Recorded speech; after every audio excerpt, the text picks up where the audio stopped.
Nigerian Medical Association writes IGP seeks urgent rescue of abducted medical students.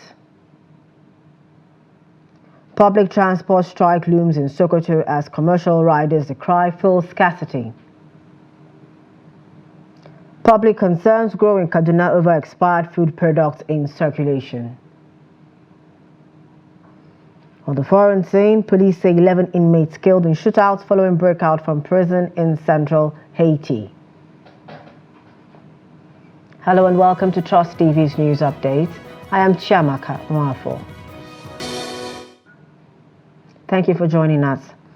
The Nigerian Medical Association has called on the Inspector General of Police, Kayode Egbetokun, to ensure the release of the 20 medical students abducted on their way to Enugu for a conference.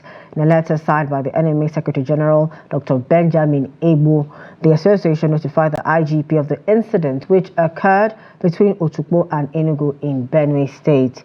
The association expressed deep concern over the safety and well-being of the students and urged the police to deploy the necessary resources to secure their immediate and safe return.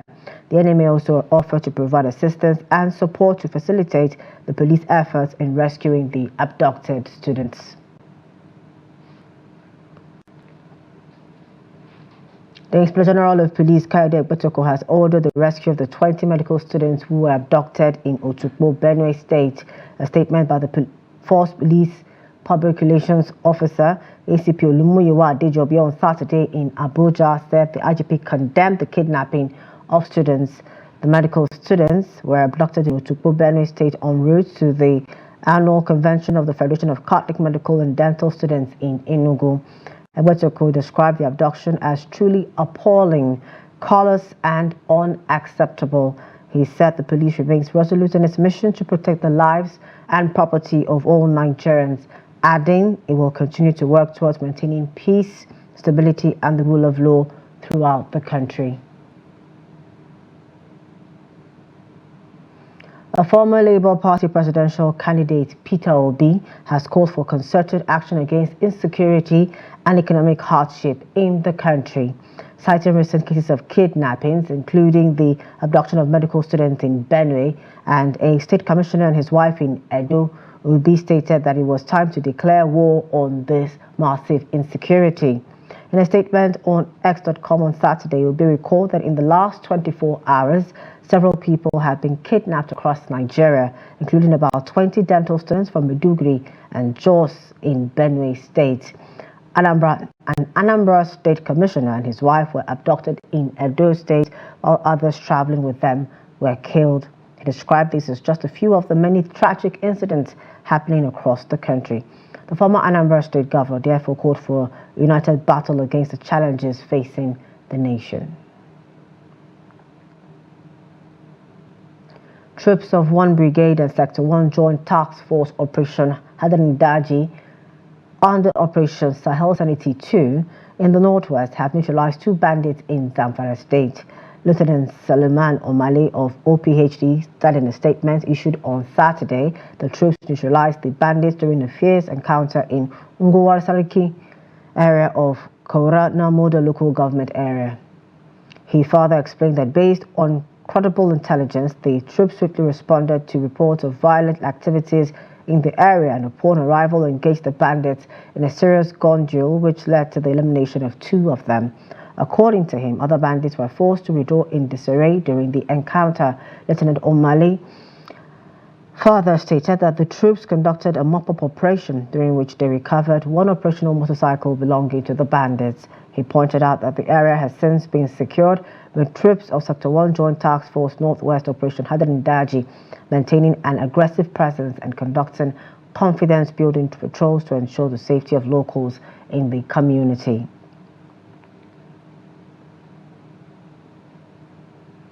A lecturer at the Federal College of Education Zaria and a public commentator, Ismail Sahabi, has regained freedom from captivity. Sahabi was picked up at Kasuwa Magani in Chikun local government area of Kaduna State, along with his brother, Sidi Aliyu Shahabi, and others were released this Friday. The victims, who are residents of Tudunwada, Zaria, conduct farming activities at Kasuwa Magani, where they were captured and spent 31 days in the hands of their abductors. Family source who declined to disclose if ransom was paid before the release said the victims are currently undergoing medical examination to ascertain their health condition. Still with security news, operatives of the Special Tactical Squad have arrested a 30-year-old woman identified as Hawa Yusuf for hiding one AK-47 rifle and 4 AK magazines inside a sack of Gary. Yusuf was arrested along the Abuja-Kaduna Expressway during a stop and search operation. The first spokesperson, Muyiwa Adejobi, disclosed this while parading suspects at the STS headquarters in Abuja on Friday. Adejobi added that Yusuf confessed that a notorious bandit terrorizing Katsina State, Aminu, sent her to take delivery of the arms in the Danum Madam camp area of the state. Fielding questions from journalists, Yusuf said she didn't know a gun was concealed in the sack of Gary. Over in Oyo State, the police command has paraded a suspected ritualist, Muhammad Adekunle, for allegedly killing and selling human parts in Ibadan, the capital of the state. Police said the suspect sometime in January 2024, together with Lukman, Olobe, and Ifa, all now at large, conspired to be killing people for money rituals. Here's the report. Speaking while parading the suspect at the command headquarters, Eleyele Ibadan, the Commissioner of Police in the state, Ayodele Shonubi, said the suspect sometime in the month of April 2024 and others now at large lured one Adekola Sodiq at Moniya, where they severed his head and legs, which were later sold to Obaleye Somi and Ismail Olalekan.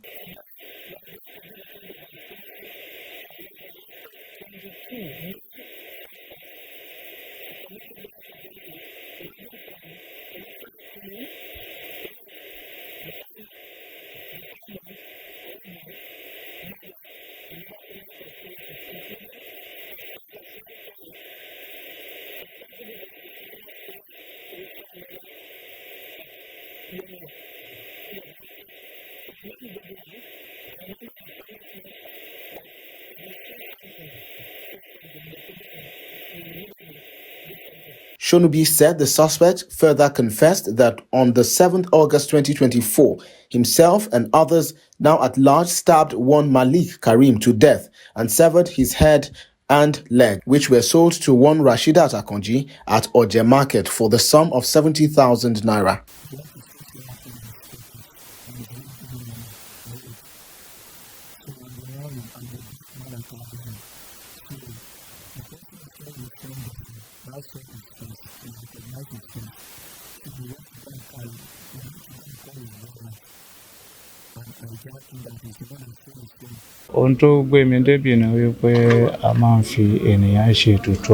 We use human beings for rituals and also sell human parts to those that demand for them.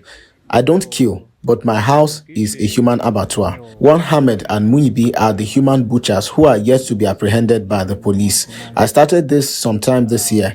Prior to this time, I have always brought clients.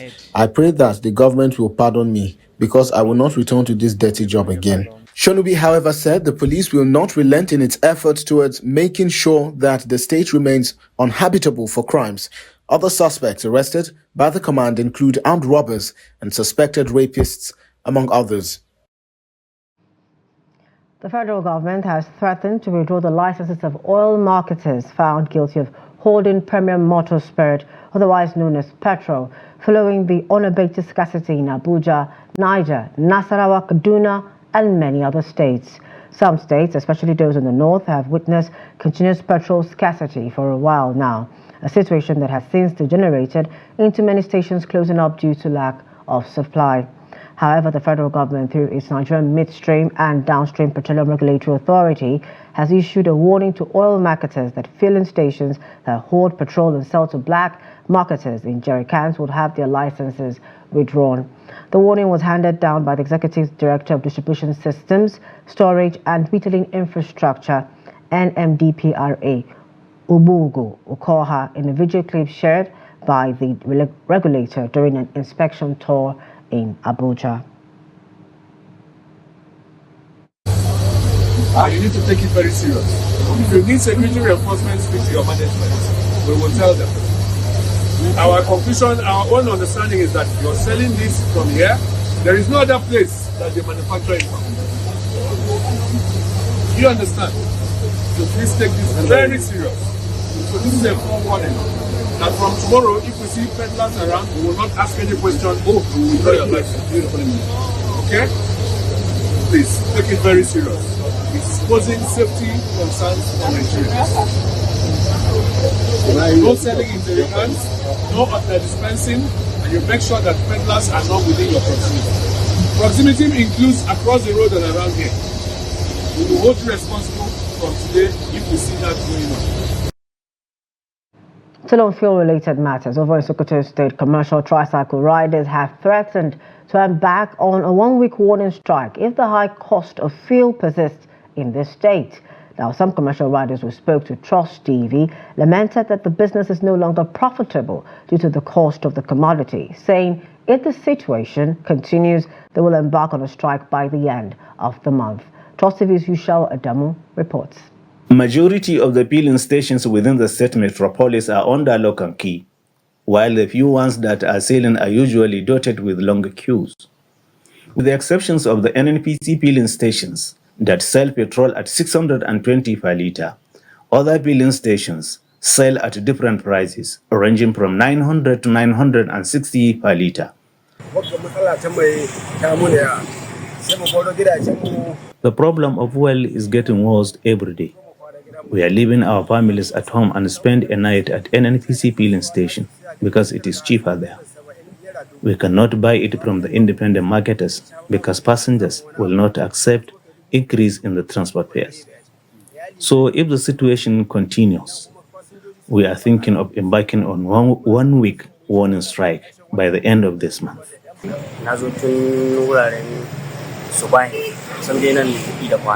I came to the filling station immediately after early morning prayer just to get the fuel because it is only when I buy it here that I can make some gains from the business.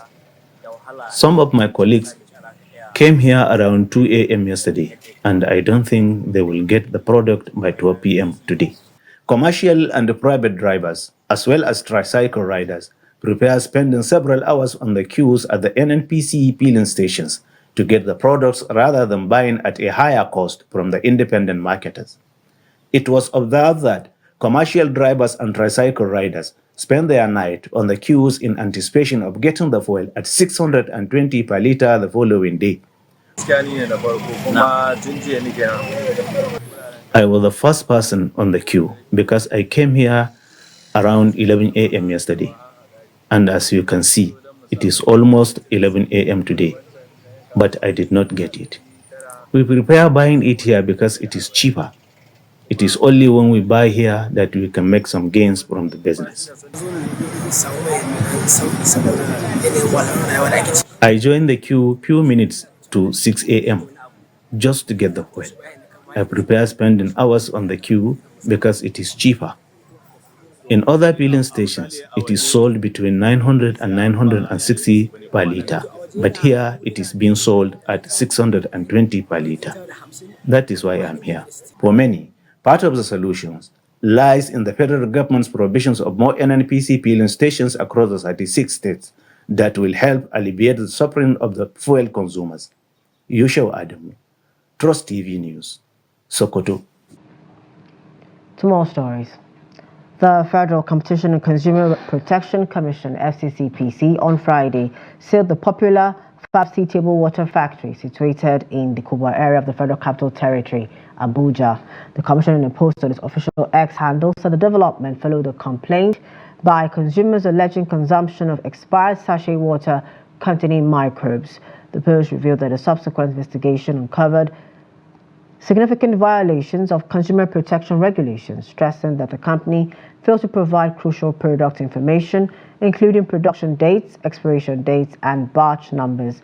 The Commission further stated that Fabsi Table Water lacked essential compliance records necessary to ensure product safety and quality for consumers. Although the company claimed a 2-month shelf life for its products, FCCPC insisted that the absence of production and expiration dates renders this claim unverifiable. I cannot, because as far as I'm concerned, what you are doing here is part of a conspiracy. You are on record, sir. Yes, that's why I'm letting the world know.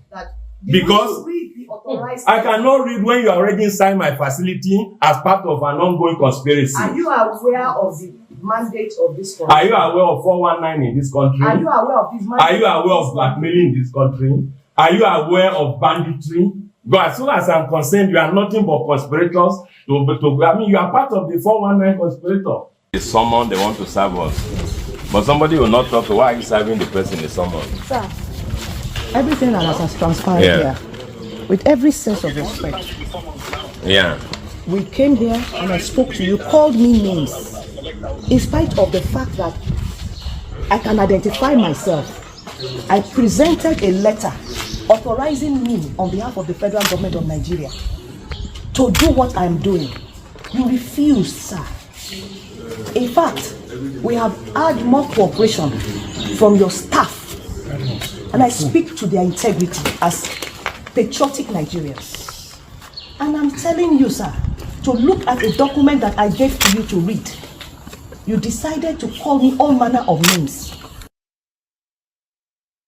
Over in Kaduna State, some residents have expressed worry over expired food items being sold by street vendors. They called on the authority to tackle the menace to prevent health implications associated with consuming such commodities. Bello Musa tells us more.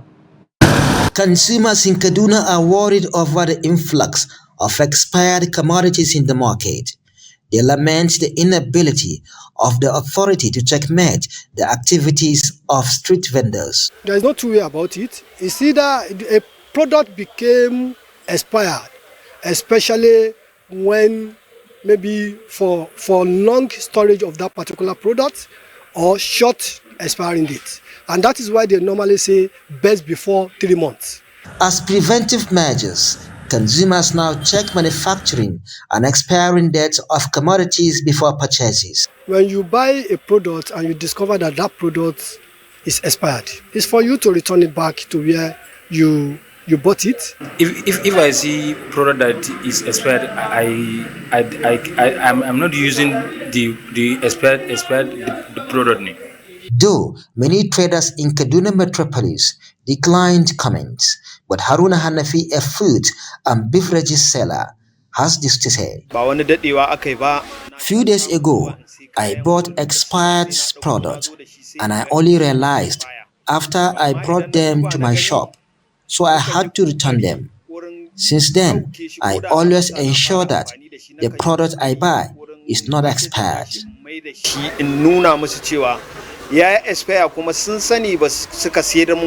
Some traders allege that many big shops dispose expired goods at the end of the year at cheaper rate to avoid losses. Bello Musa, Trust TV News Kaduna. In business, the Nigerian National Petroleum Company Limited has denied reports alleging it was selling employment slots to the public. A statement by the company's Chief Corporate Communications Officer, Lufemi Shoneye, on Saturday called on members of the public, especially job seekers, to disregard the rumors. According to Shoneye, there was no iota of truth in the insinuations that it was employment slots and offer to anyone who wishes to buy. He described such as antics of fraudsters who want to take advantage of unsuspecting applicants. It's maintained that as a responsible corporate entity, recruitment into the company is a straightforward process which does not involve the sale of slots or inducement of any kind. It's warned that anyone who pays money for any job in the company does so at his or her own risk. A total sum of 1.3 trillion naira has been disbursed to the federal, state and local government areas of the country for the month of July. The revenue distribution was announced at the August 2024 meeting of the Federation Accounts Allocation Committee, FAC, in Abuja. A communique issued by FAC stated that from the 1.3 trillion naira total distributable revenue, the federal government received a total sum of 431.079 billion naira, while the state government received a total sum of 473.477 billion naira. The figure comprises a distributable revenue of 161 billion naira value added tax, VAT, revenue of 582.0 307 billion naira and electronic money transfer levy revenue of 18.818 billion naira. Also included in the total distributable revenue was an exchange difference revenue of 581 billion naira, while solid mineral revenue of 13.6 billion naira was also realized. The communique, signed by the Director Press and Public Relations of the Office of the Accountant General of the Federation, Bawa Mokwa, shows that a total revenue of 2.6 billion naira was available in the month of July 2024. Away from Nigeria, inmates on Friday broke out of a prison in the coastal town of St. Mark in central Haiti as authorities in the country struggle to quell widespread gang violence. In a news briefing in Port-au-Prince, a spokesman for Haiti's National Police, Michael Ang-Louis Join, said 11 suspected escaped inmates were killed in shootouts with police. He did not provide further details, including how many inmates escaped. Local media reported that gunfire was heard near the prison in St. Mark. It wasn't immediately clear how many inmates the prison held. It is the third prison break this year in Haiti. In March, gangs freed thousands of inmates after storming the country's two biggest prisons in the capital of Port-au-Prince as part of coordinated attacks that led to the eventual resignation of Prime Minister Ariel Henry. And finally, in sports, the Super Falconets of Nigeria will set up camp in Bogota, Colombia on Sunday ahead of the 2024 FIFA Under-20 Women's World Cup. Chris Danjuma's side will stay in the Colombian capital for 2 weeks. The Falconets spent 4 weeks in the first phase of their final campaign in Abuja, where they engaged in a series of friendlies. The Falconets are drawn to play the Korean Republic, Germany, and Venezuela in the group stage. That's it for news updates at this time. For more of our news, programs, and documentaries, follow us on our social media platforms and on our YouTube live stream. I am Chiamaka Mwafo. Thank you for joining us.